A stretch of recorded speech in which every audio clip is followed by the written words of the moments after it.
Bismillah, alhamdulillah, wassalatu wassalamu ala rasulillah. Alhamdulillah patepang deui urang sadayana dinten ieu dinten Senen kaping 10 Agustus 2026 masih dina surat Asy-Syu'ara ayat ka 111.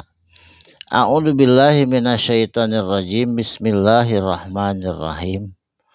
Qalu nyararios itu kaum Nabi Nuh, para gegeden, para pejabat sareng orang-orang anu kaya raya waktu sarita.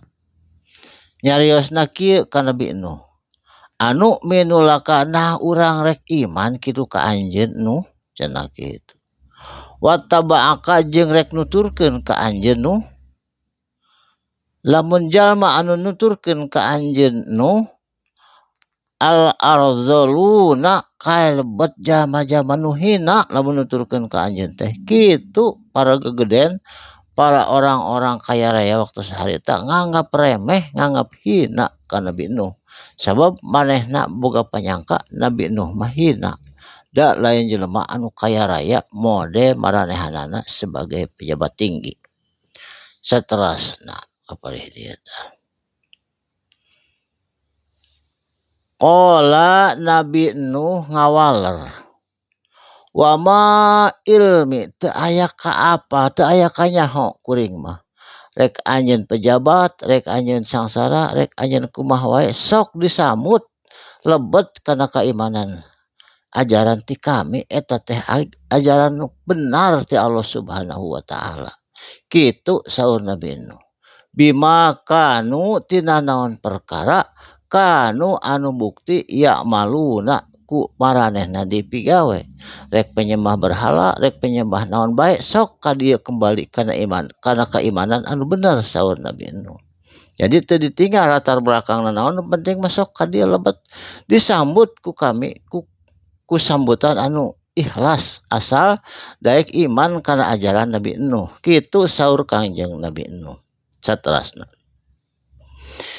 In hisabuhum teu aya kajaba, teu aya sanes. Hisabuhum ari perhitunganana, hisabna hum itu jalma-jalma ila ala robbi kajaba ala robbi ka Allah pangeran kami. Lautas uruna lamun anjeun kabeh sadar atau yakin atau percaya atau insaf kana naon anu terjadi. Lamun maneh sadar kan teu saladar jama-jamana disangkana ari nyembah berhala teh eta teh bener. Kitu panyangka jama-jama waktu sarita. Malah deui ka ayeuna ge aya keneh. Saterasna. Wa ma ana jeung henteu ana kuring bitoridil mukminina bakal ngusir ka jama-jama anu mukmin. Kajaba anu teu iman mah pasti dibanyiran, seolah-olah diusir dihilangkeun. Saur Nabi Nuh. In ana teu aya sanes, ana ari kami ila kajaba nadirun mubinun anu maparinan peringatan mubin anu nyata saur Nabi Nuh. Urang mah mere peringatan hungkul ka anjeun teh lain naon supaya anjeun iman, ulah cilaka di dunia jeung di akhirat. Itu saur Nabi Nuh. Qalu maranehanana itu gegeden jelema-jelema kaya raya waktu sarita zaman Nabi Nuh. Pokna teh kieu, la illam tahu lamun anjeun teu eureun ya Nuhu hai Nabi hai Nuh cenah kitu ceuk manehanana. Lamun teu eureun ngajak, lamun teu eureun dakwah, lamun teu eureun ninggalkeun agama anu diagama ku anjeun Nuh, latakunana tangtuna anjeun bukti minal marjumina kalebet jama-jama anu bakal diranjam di baladogan dipaehan cenah kitu. Ngancam ka Nabi Nuh. Qala Nabi Nuh ngawaler atanapi Nabi Nuh ngadoa ka Allah Subhanahu wa taala. Rabbi duh pangeran abdi ya Allah, inna sanyana qaumi ari kaum abdi ieu kadzabuni kalebet jama-jama anu mendustakan, anu ngabohongkeun, anu teu percaya kana ajaran anu dicana ku abdi ti anjeun ya Allah. Janten Nabi Nuh ngadoa ka Allah.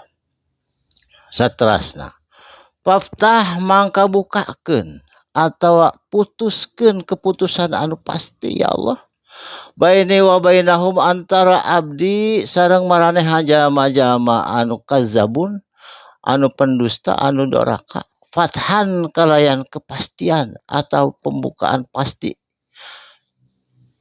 anu yakin ta waktu sarita nyaeta didatangkeun cai hujan anu seueur ti luhur teh handap ngaguyur hujan sehingga sadayana kabawa banjir wa najini jeung disalametkeun abdi saur Nabi Nuh wa mammaiya sareng sartana jalma-jalma kaum abdi anu iman anu 83 urang minal mukminina sadayana oge kalebet jalma-jalma anu mukmin anu sartana Nabi Nuh anu lebet kana parahu Nabi Nuh sakaol anu nyebutkeun 83 urang aya sakaol anu nyebutkeun 81 urang sadayana oge leres eta mah kaul para ulama tah putrana sareng istrina mah dikantun da teu daek iman sareng Nabi Nuh. Barakallahu li wa lakum mugi manfaatna sadaqallahul azim. Wassalamualaikum warahmatullahi wabarakatuh.